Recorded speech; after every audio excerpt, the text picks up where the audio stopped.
সময়ের সাথে সাথে আর বয়সের সাথে সাথে মানুষের পছন্দগুলো কেমন যেন পরিবর্তনশীল, তাই না? এই যেমন ধরো আমার কথাই বলি, আমি যখন স্কুলে পড়তাম তখন আমার কাছে জন্মদিন মানে ছিল আমার স্কুলের ক্লাসমেটসদেরকে চকলেটস দেওয়া, টিচারকে চকলেটস আর পেন দেওয়া, আর বেস্ট ফ্রেন্ডকে দুটো এক্সট্রা চকলেটস দেওয়া। তারপরে আসলো কলেজ লাইফে চয়েসটা একটু চেঞ্জ হলো।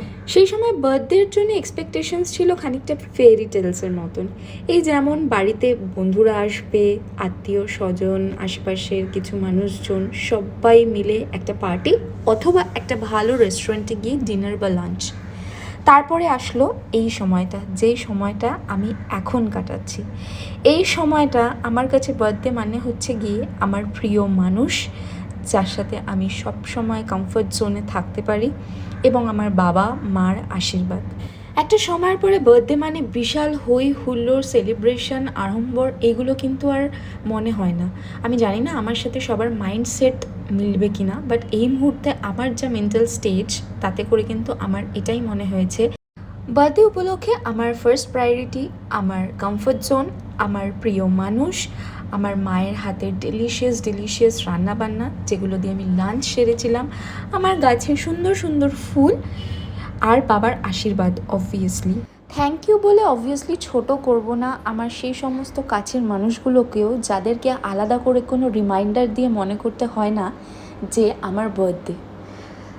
যাই হোক, এইগুলো ছিল আমার বার্থডে লাঞ্চ, যেগুলো আমার মা সমস্তটাই নিজে হাতে রান্না করেছিল। আমি কিন্তু একটা বড় ভ্লগ আমার চ্যানেলে দিয়েছি, তোমরা চাইলে গিয়ে সেটা ডেফিনেটলি দেখে আসতে পারো যদি পছন্দ হয় তোমাদের। এরপরে মা এখানে আশীর্বাদ করলো, তারপরে মেসো আর মাসিকেও কিন্তু আশীর্বাদ করতে দেখবে, এবং শেষ পাতে দুষ্টুর অ্যাটেন্ডেন্সও কিন্তু আছে। আর একটা কথা বলে রাখি, এখনও বার্থডেতে কেক কাটার সময় যদি আশেপাশে নিজের বাবা এবং মাকে খুঁজে পাও, তাহলে ভাববে you guys are actually very privileged and blessed child. Money can buy happiness, being a practical person, আমি কিন্তু এই জিনিসটাকে খুব বিশ্বাস করি।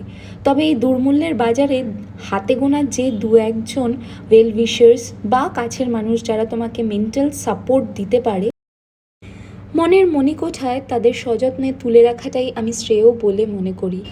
এরপরে নিজের এক্সপেন্সিভ গিফট আনর্যাপড করো না, কে তোমাকে বারণ করেছে? থ্যাংক ইউ বলে ছোট করবো না তোমাদেরকেও, যারা আমাকে বার্থডেতে এত মিষ্টি মিষ্টি উইশ করেছিলে। তবে জানাই তোমাদের সকলকে একরাশ গোলাপ ফুলের ভালোবাসা। আজকের আমার এই বার্থডে মিনি ব্লগটা ব্যাস এইটুকুই। আশা করছি আমার ব্লগটা তোমাদের দেখতে ভালো লাগলো। একটাই রিকোয়েস্ট করবো, ব্লগটা ভালো লাগলে লাইক শেয়ার সাবস্ক্রাইব করে দিও। বাই।